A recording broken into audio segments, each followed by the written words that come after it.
Kelly. Kelly, oh, where'd you grow up? Where are you from?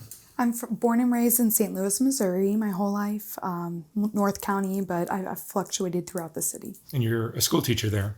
I am. How long have you been doing that? So this is my 9th year at my school. And what grade do you teach? I teach 9th through 12th. So I teach art. You teach art. I'm sure you have lots of kids that you're in love with from Yes. all your classes. Yes. Being a school teacher is really rewarding, right? It is, and they become your own children, I feel like. I tell people that I have 120 kids at a time. You have kids of your own, though, too. I do. And you're married with, how long have you been married? I've been married 10 years. So you like living there? It's a good community, all that? St. Louis has its problems, but as we've been traveling through this city, we keep talking about how much we miss St. Louis, and no matter how many problems there are, it's such a beautiful place and kind of a gem. Right. But something happened recently. How many years ago was it? It hasn't even been a year, so October 24th, it will be a year. Tell me what happened. So our school community experienced a school shooting, and he had 600 rounds of ammunition, so he came to take as many out as he could. He was a previous student that I knew pretty well, and it has created this crazy ripple effect throughout our school community and just the whole community of St. Louis, it seems like. There were casualties? There were 2 casualties, not including the shooter. One of our PE teacher, health and PE teacher, and then one of our 10th grade students. And how does that impact the whole school? I mean, this could be the worst thing ever. The shooting itself, I feel like so many of us heard so many gunshots because it wasn't just like a couple gunshots.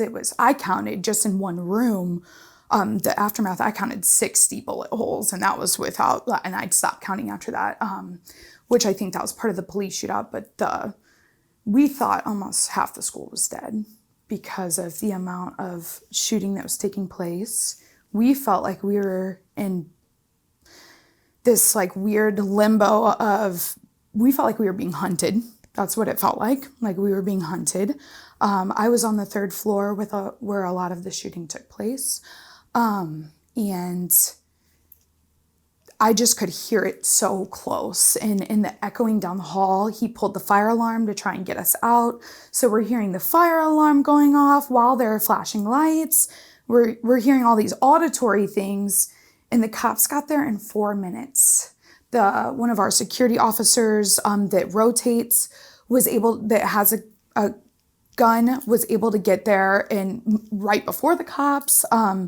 And I have no doubt in my mind that without them doing such a quick reaction and just rushing in, didn't meet at the side, just like ran in, I think so many more of us would have died.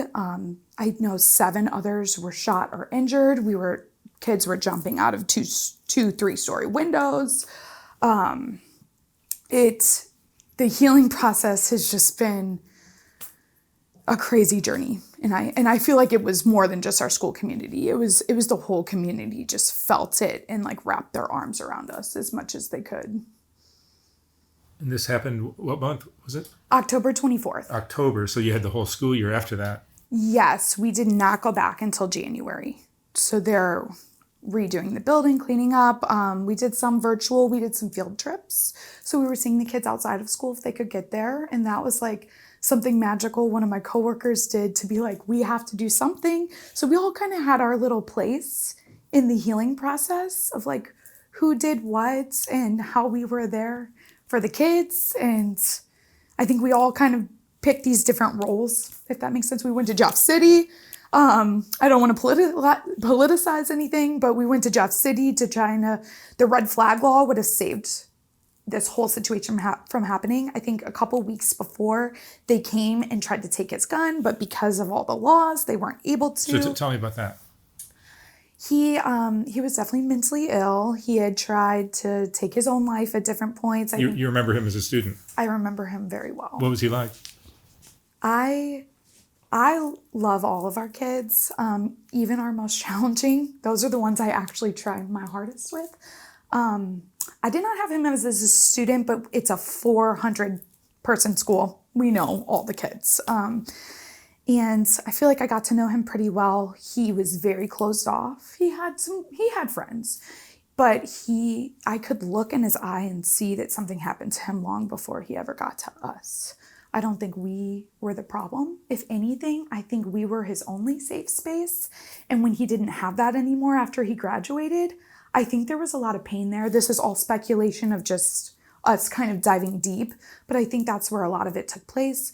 I believe it was either schizophrenia or some kind of psychosis that was happening. His mother tried to get the gun removed from the house. They were able to give it to a family friend. He got it back. They weren't able to actually confiscate the weapon.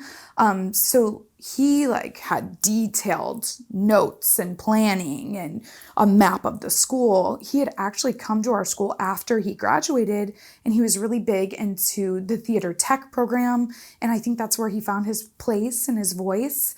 And he just wanted to help us so much, but it was still COVID, so we couldn't do it. And I think he just had this wound of that there was no longer a place that he was loved and safe, if that makes sense.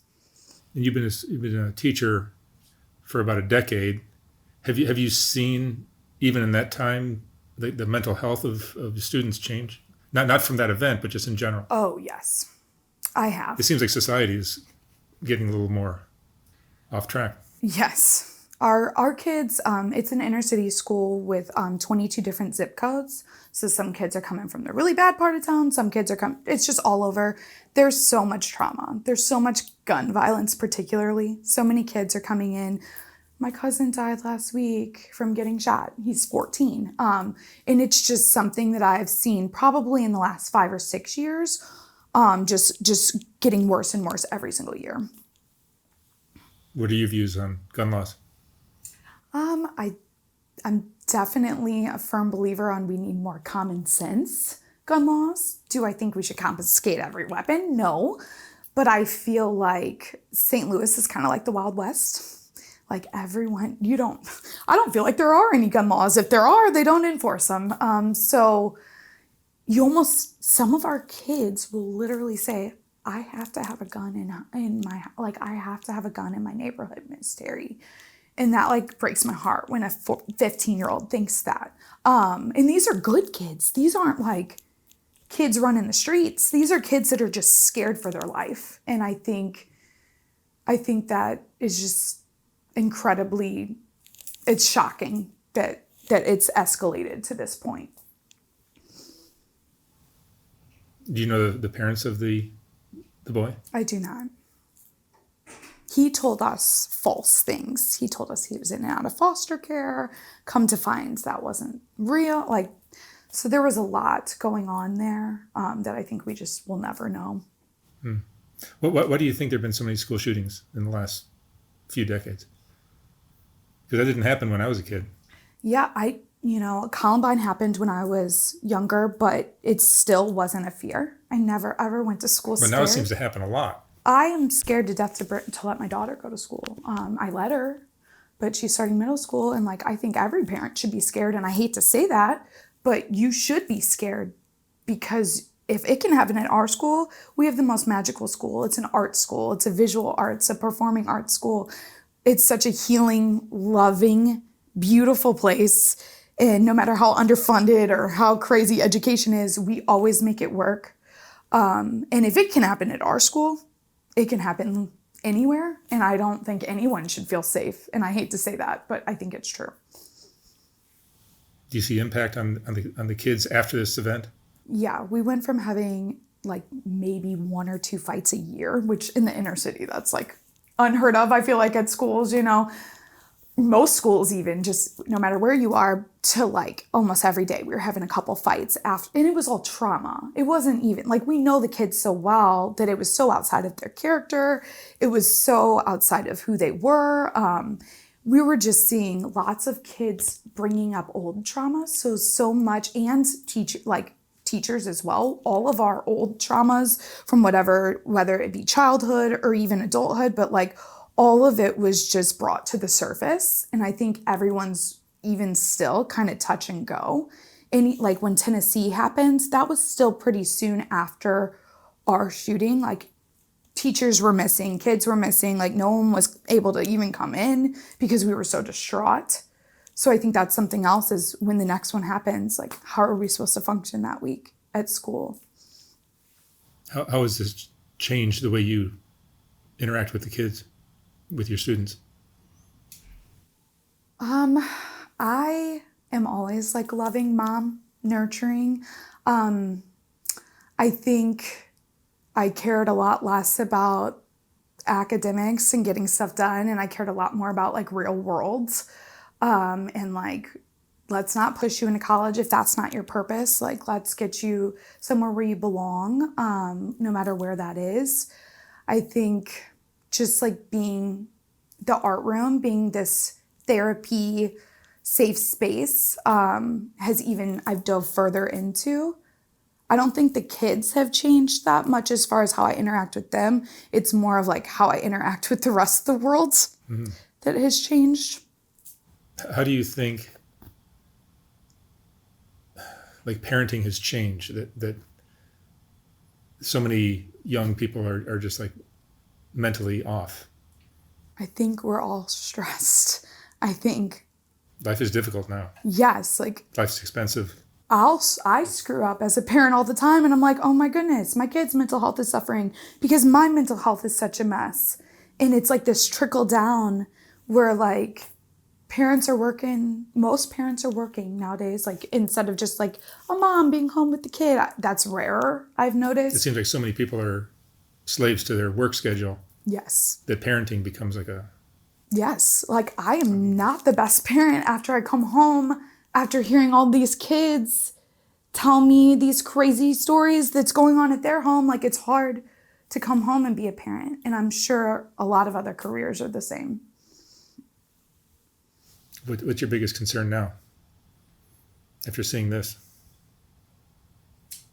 My inward circle is like, how are us that were in the building gonna function? Because we appear like we're still strong and fine, but like I was at Navy Pier last night and I'm like, someone has a gun, and I'm like freaking out. Like I don't trust the world at all. And I used to be a more loving, trusting, bubbly person. I'm colder, so I'm scared the kids are gonna have that. Then the ripple outward effect of like, how is just this gonna continue to be a fear? Every time you drop your kid off, you don't know if they're gonna come back. So like, I'm constantly worried about my kids. I'm worried about the kids at schools, other schools. Like, it's not safe. It's not. How did the shooting happen? How did it start? So it started. He wasn't an actual student anymore. No, he shot out a door, crawled through. He had like some type of I'm not a gun person, some type of long gun, assault rifle type. But you shoot out a door, that makes a lot of noise. Yes, but we have a pretty stretched school. Everyone did their job that day. Like, we worked so, it just proves how special my school is, because every single person made sure that information got to the right person to call. We call it Miles Davis. So like, that was our intruder drill, was Miles Davis is in the building. And thank goodness one of our people were watching the security cameras. Unfortunately, one of the casualties happened before we were on lockdown, because like, how do you even get on lockdown? Like, it's a chain of events with a school that large. But they were watching the cameras and they ran in and they saved our life that day.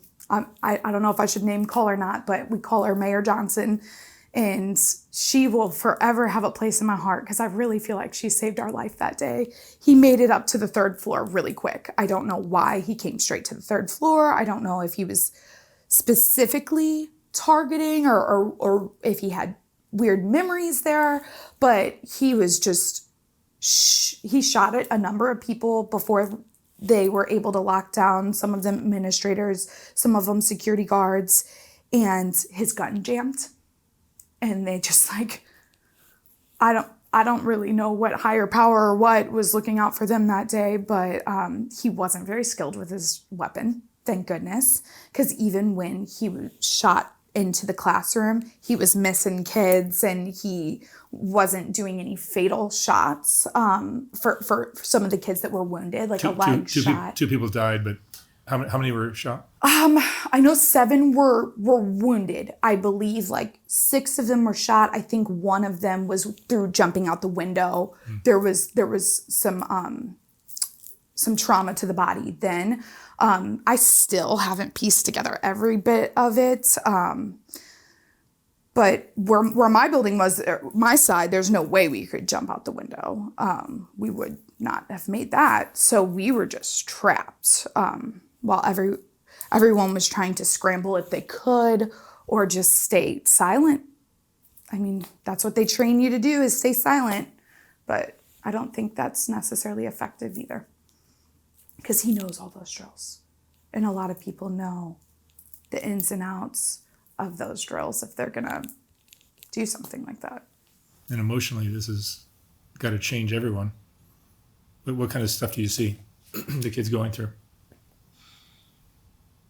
I really think it's the bringing up of the old trauma that I've really seen. Like, some of the kids have just come with the most horrific stories of childhood trauma that they've shoved down, that it's like resurfacing, and I don't think they understand like why and how and why is this coming up? Like, this is old. It should be more about the shooting.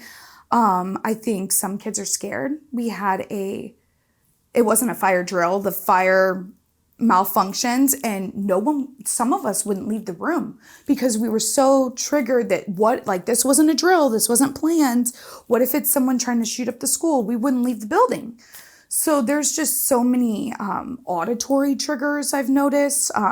We hear something in the hall that is an echo and everyone's kind of like startled and jumpy. Lots of anxiety. Yes, lots. What was this kid like? I mean, did he have friends when he was in?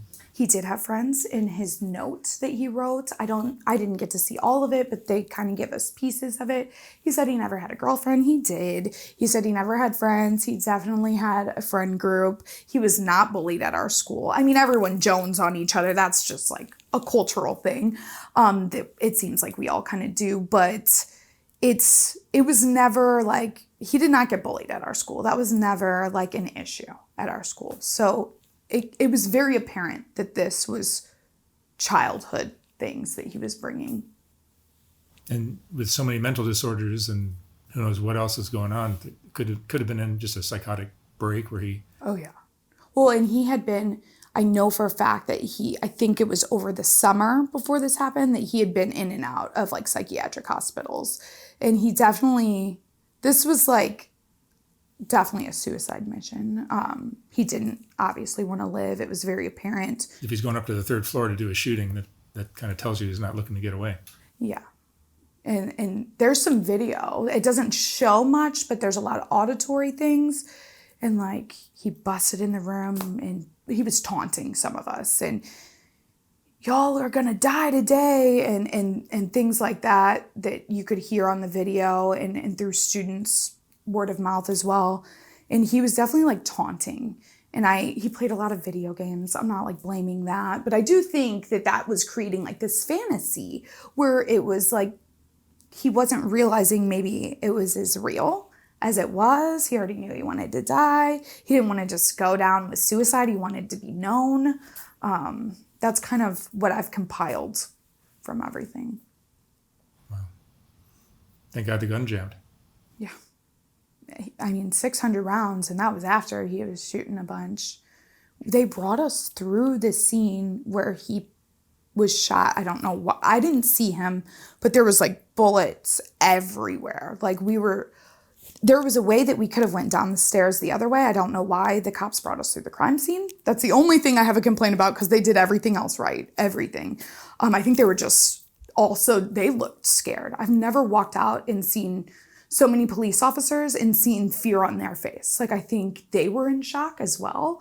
Even the ones that didn't see or experience that part and were just kind of helping evacuate. And I think they just saw the looks on our face and you could just see some trauma there as well. Kelly, what would you say is the most important thing you've learned in all of this? I've learned that I'm never safe. That was my safest place. Like, I created such a safe art room, like this safe, sacred, almost holy, I'm not religious, but almost holy space for the kids, for me. That's been my room for almost 9 years. That's my only teaching experience. And to know that your sacred space can be just dismantled in a matter of seconds and taken away from you in a matter of seconds makes me feel like that could happen in my house, that could happen at the mall, that could happen anywhere I go. So I'm like constantly over alert, over aware, anxious. I catastrophize everything because I'm like, where are the exits? Like, what this and this and this could happen. And it kind of prevents me from living, if that makes sense. Yeah, it's sad for everyone. All right, Kelly, thank you so much for sharing your story. Let's hope this never happens again. Thank you. Thank you very much.